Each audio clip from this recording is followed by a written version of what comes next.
What's going on, guys? Welcome back to the TCG Empire YouTube channel. Today we're taking a look at Isaiah Bradner's second place Giratina VSTAR list. So if you guys don't know, Giratina VSTAR seemed like a deck that wouldn't be as strong now with rotation because Path to the Peak has rotated out, but not only is that not true, the loss of Path to the Peak opened up more ways to play it, and Isaiah took full benefit of this. So Giratina VSTAR, 280 HP, Lost Impact, 280 damage. You put 2 cards in the Lost Zone, or I'm sorry, 2 energy into the Lost Zone.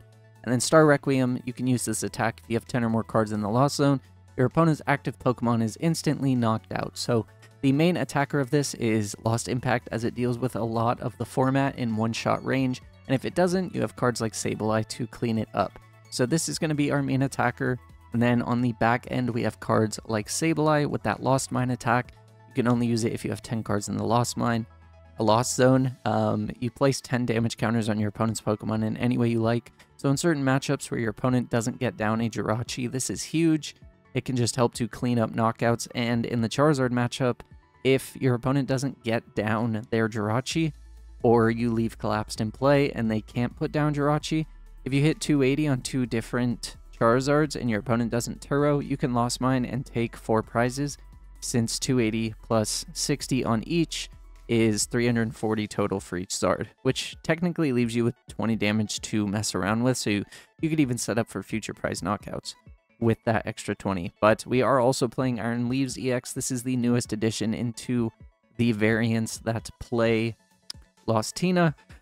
Iron Leaves EX with Rapid Vernier. When you play this Pokemon from your hand onto your bench during your turn, you may switch it with your active Pokemon. If you do, you can move any amount of energy from your hand or from your Pokemon to this Pokemon.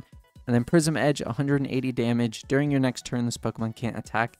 It's just a great way for you to be able to take quick knockouts on a Zard out of nowhere, take 2 prizes, and kind of put the trade back even. So being paired with this, we are also running a 2-2 Bannette line. So this Shuffit with the Enveloping Shadow. Flip a coin if heads. During your next turn, your opponent can't play item cards from their hand. Only 10 damage, but we're not using it for that. Instead, we're using it for the evolutions.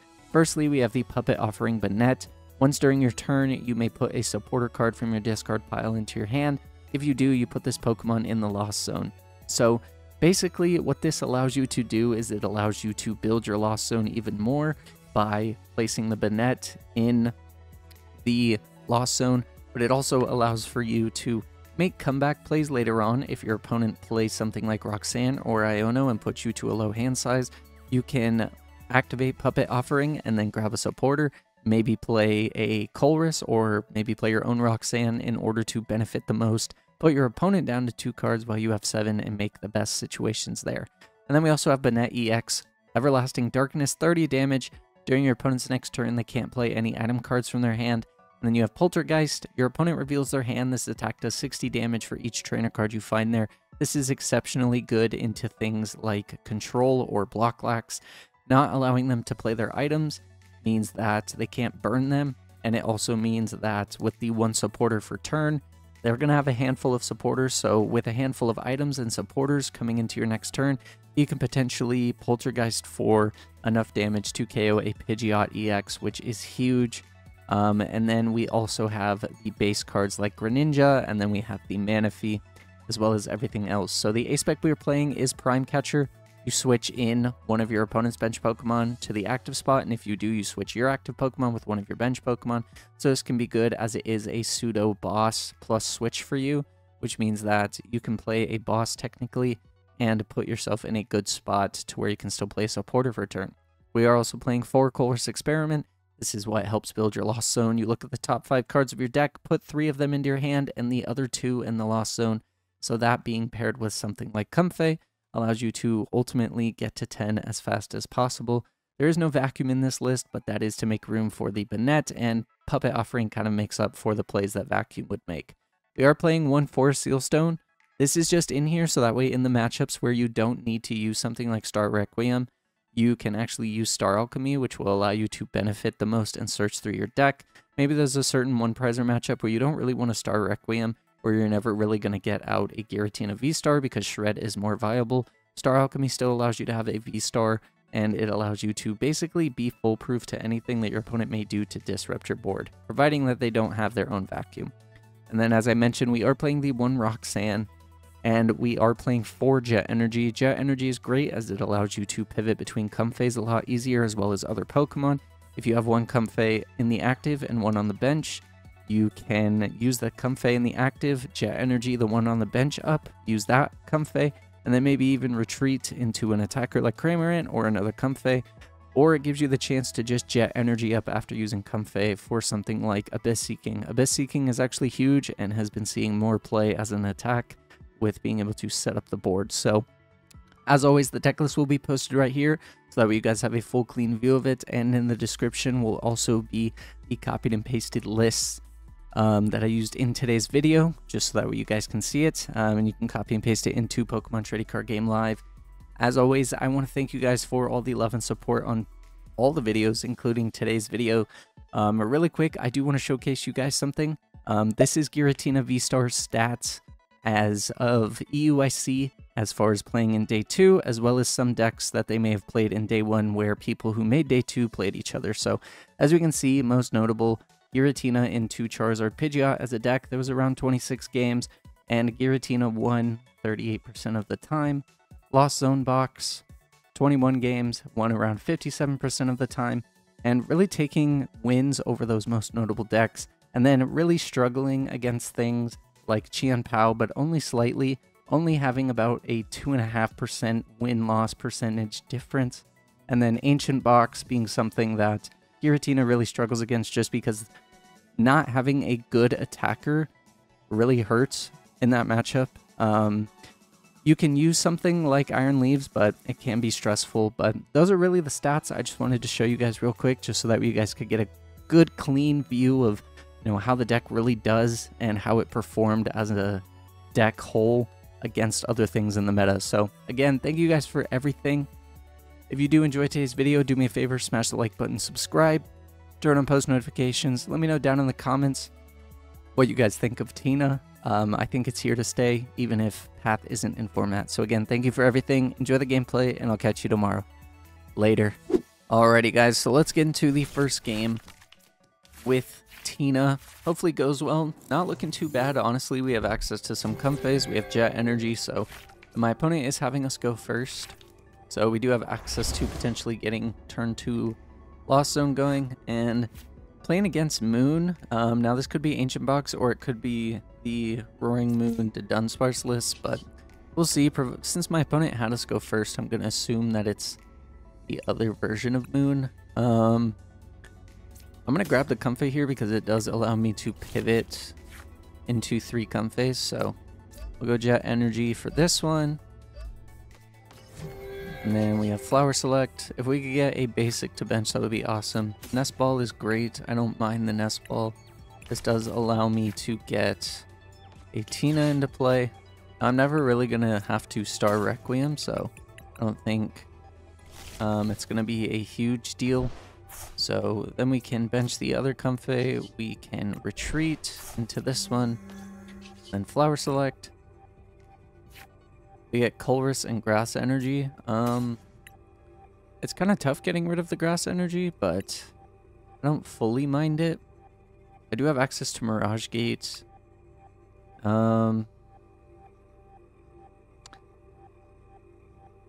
It's awkward burning a Colress, but I need to burn the Grass. If I had saved the Grass, I could have attached, which meant next turn I could Mirage Gate plus Jet cycle 2 Comfeys and still have a way to attack, but I think right now I have to hold the Colress just to be safe. And then we'll just pass.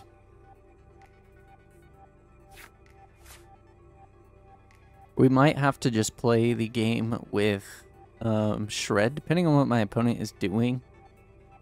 If they're playing normal Ancient Box, okay, so there's my answer. So it is Roaring Moon Box.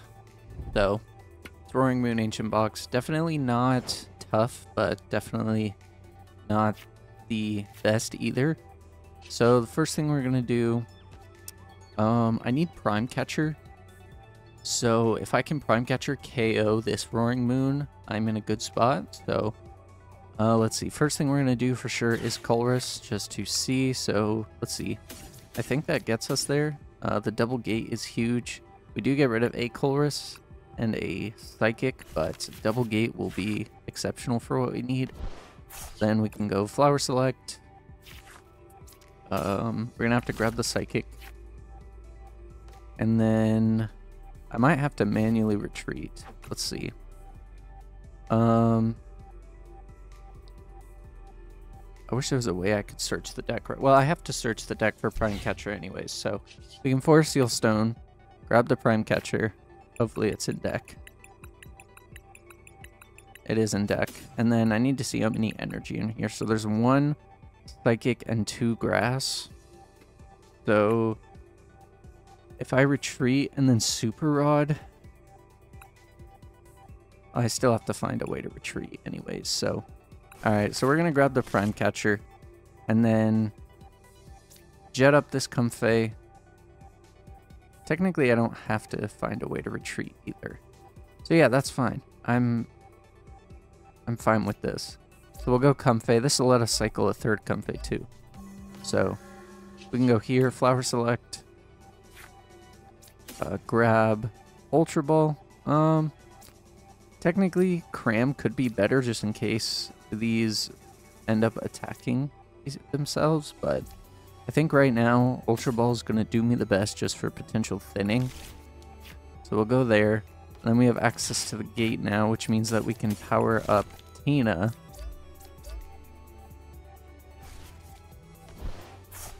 So Mirage Gate again. Now what's awkward is that we don't have a lot of energy left, but I'm going to get rid of the energy on this Comfey. So we'll go Giratina. Then we'll go Prime Catcher, bring up the Moon, bring up Artina. And then we can go Lost Impact now, take 2 prizes, get the turn 2 off, and then we can get rid of the energy here and a Grass here, just so we still have access to Star Requiem in case my opponent ends up bringing something else up. And we do have, how many are in the Lost Zone? And we get switched too, which is great. So there's 9 in the Lost Zone. So if we hit a Jet, we're good. So we'll see what my opponent does here. We did technically buff their damage output, but not by much. We still have access to Sableye in the deck as well. So my opponent just brings up a Comfey, which is fine with me. I'm good with that.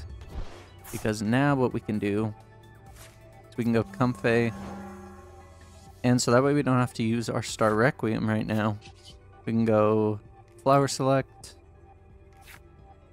Super Rod's going to be beneficial, so we'll grab that. And then we can go Artisan, so we're at 10 in the Lost Zone now. So we can grab Sableye, go here, attach.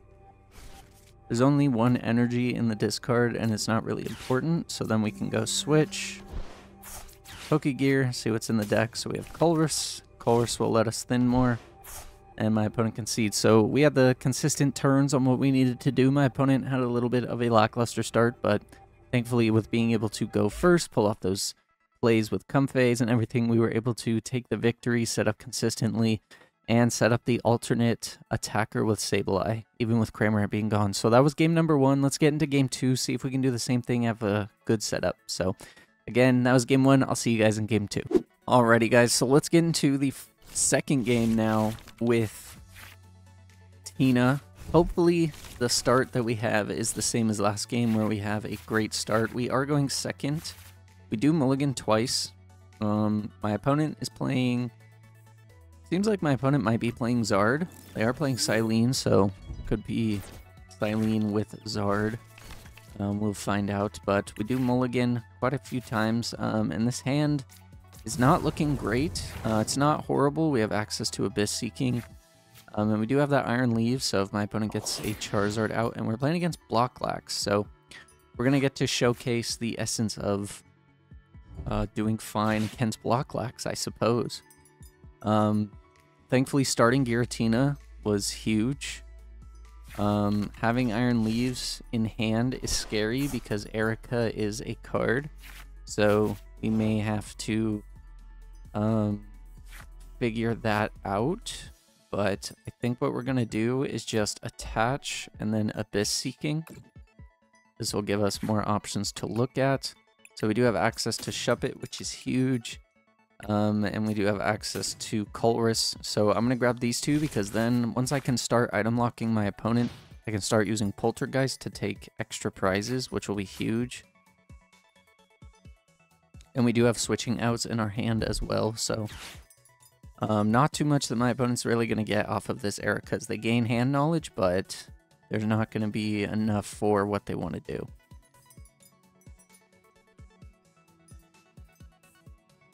So they're just figuring out what they want to pull up.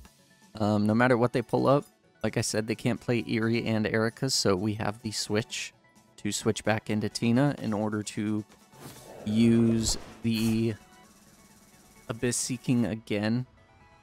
And then it just comes down to us setting up with Poltergeist. So now we do have to be careful because my opponent can use something like that.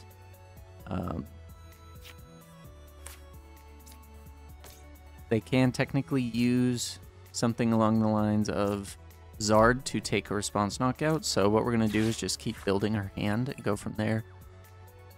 So I'll grab the Psychic Energy because that'll be important. We're not really going to have the chance to use Mirage Gates. And I think we'll just grab these three. Mirage Gate could be kind of important, so I am going to put it in hand just in case my opponent lets us play it. But we're going to go switch into Tina. And then we still have access to Jet Energies as well, so we can just grab the Jet Energy again. And that's going to be an easy pick for my opponent to get rid of the Mirage Gates, but again, we do, as long as we just keep attaching, we have the ability to attack with everything, and we can go from there. There's the Hisuian Heavy Ball. Thankfully, with playing against Hail so many times, I kind of learned this matchup. It's not horrible, but it is awkward. Let's see, there's the Bravery Charm. And if we can just find a way to get the Bannette EX, we will be able to use Abyss Seeking to get there, or we can use things like Ultra Ball if we can get it, so we'll see. My opponent plays Arven, that's fine. Once we're able to, we are just going to be able to KO this Pidgeot.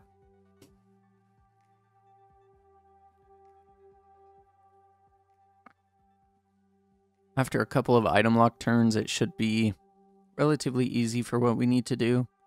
The unfortunate aspect of it is having Iron Leaves in play does mean that we have to burn a few more switching cards, but it's not horrible.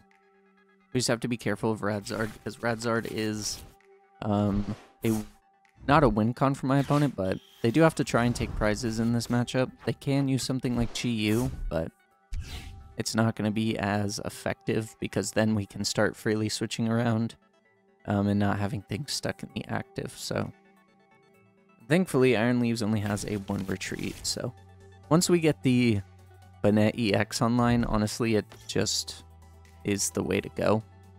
So there is the Rotom V. And if my opponent uses Eerie, I'm okay with that. Oh, my opponent just uses Instant Charge. Interesting. So if we can hit a Colress, that'd be huge. So we hit Cramorant. Cram, honestly, isn't going to do really anything for us. And Abyss Seeking is hard because my opponent can Eerie these 2 Mirage Gates away. So just to be safe from that, just in case, we're just going to use Abyss Seeking. See what we get. So we get the Bannette EX, which is huge. Grass Energy is going to be important. Super Rod can get strips, so we'll just grab these 2. And then next turn, we can start dealing some damage with using Bannette EX. So there's the Eerie, so my opponent's going to be able to get rid of the Mirage Gates. I'm fine with that. We have the Jet Energy plus the Bannette, and my opponent has a lot of cards in hand, so pretty sure that Bannette is going to be able to start dealing some massive damage. And then once we're able to draw into something like Boss, once we can take this Pidgeot out, we're in a good spot. There's both Mirage Gate gone. Again, I was worried about that, but it's not the end of the world. We do have access to Giratina as well, which means that we can attack, put 2 into the Lost Zone, and then keep attacking. We do have access to Shred as well if we need to. But the best thing we could ask for would honestly be a top deck of a way to switch this Pidgeot out, just so that way we can knock it out and then go from there. My opponent just taking time to think their turns through.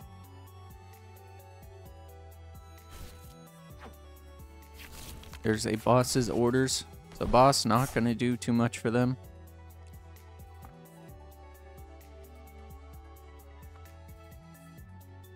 And as long as we keep holding jet energies, we'll be able to get any in and out of any switching situation.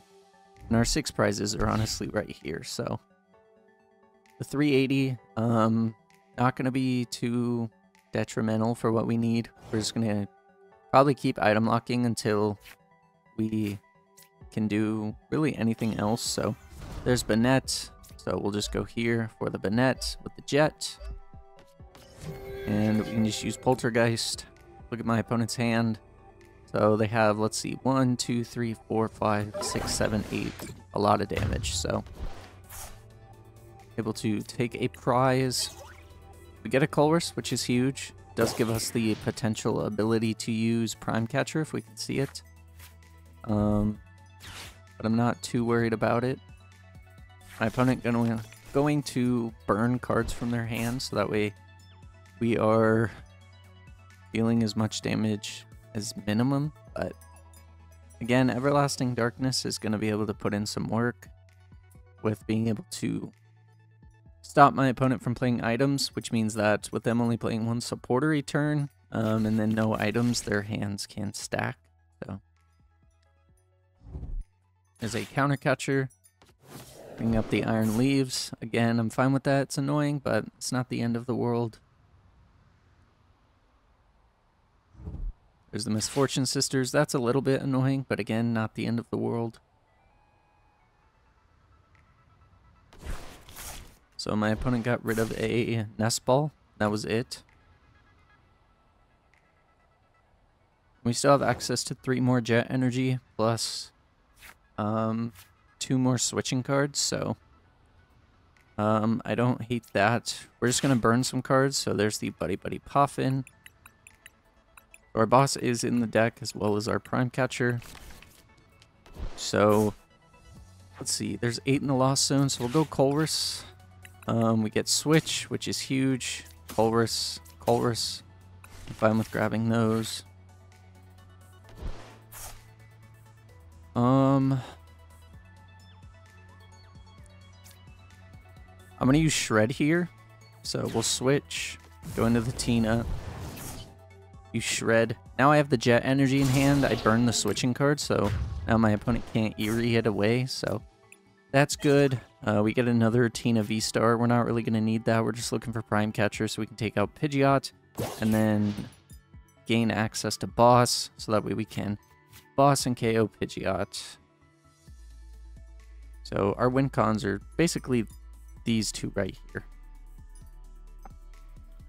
And if we can hit Prime Catcher on Tina, if we can Giratina V into Prime Catcher with Jet Energy, we gain the ability to Star Requiem Pidgeot, and then my opponent can't really respond and do too much. They can use Zard, but then Bannette EX can just start going crazy, so my opponent retreating, going into Snorlax.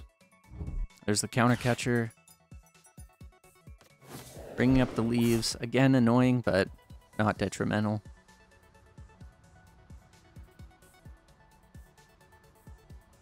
Now, the other thing, too, is that if my opponent is playing Misfortune Sisters, then they get rid of then they can't get rid of the Super Rod in our hand.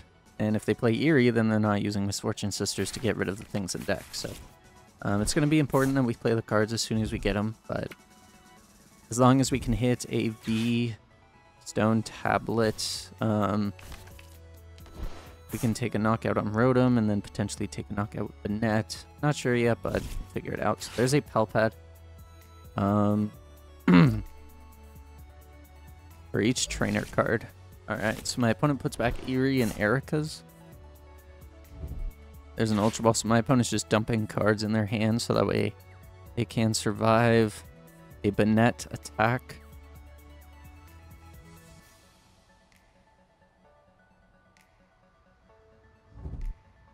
Getting rid of Pidgeot and Luxray. We're down one rare candy. There's another Snorlax.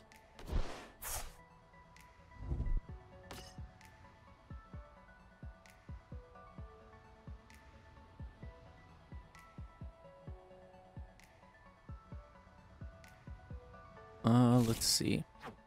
Honestly, if I shred this, forces my opponent to penny, and if they don't penny, then I can spread damage with Sableye.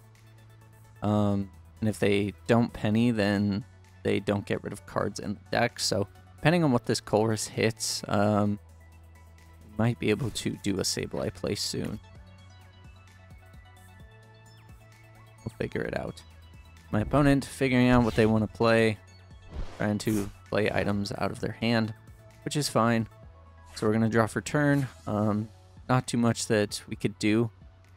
It kind of is important that I try and take out this Pidgeot, so I may dig for a Greninja, even though it could bite me in the butt, depending on what we find. But we'll go Colress first, and we're looking for that pink, and there is the pink. So we can grab...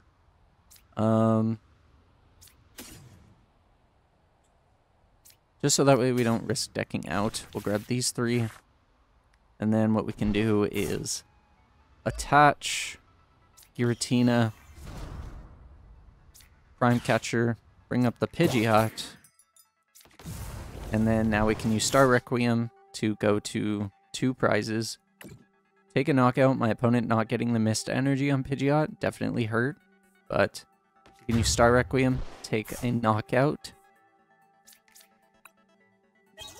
Had my opponent had the missed energy, I would have just had to item lock for a couple of turns and then do the same play.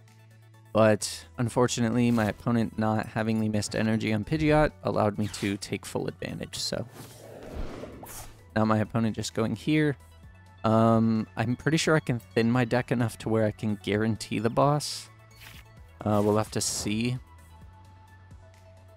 But if I can guarantee the boss, then I should be able to knock out this Rotom. So we will see. We'll go Nest Ball. I kind of want to go Greninja. Yeah, that's fine. So we'll go Greninja, and if I hit a Comfey off of this, then I'm good with that. So concealed cards, we'll just get rid of a Psychic, draw 2. So we hit a Comfey, so this guarantees that we hit off of the Pokegear. So we can use Flower Selecting, so let us look at 2, and we get the boss anyways, so that's huge. And then we just go boss's orders. We'll go to the Rotom, and then we can retreat, go into the Giratina, go for the Lost Impact, take our last 2 prizes, and just like that, we were able to take down Blocklax with Tina. Tina is definitely a favorable matchup when it's the matchup between that and Snorlax or Bloxlax.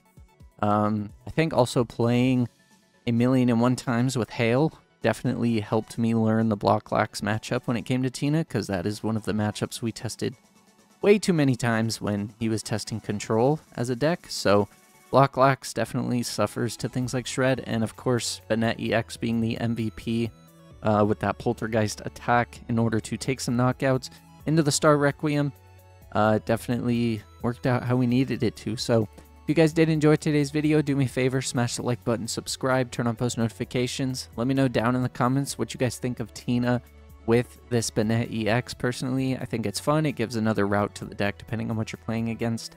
And also let me know down in the comments what you guys think of the statistics side of things. I kind of like pulling up the statistics so that way you guys can see everything. But with that being said, thank you again, guys, and I will catch you in tomorrow's video. Later.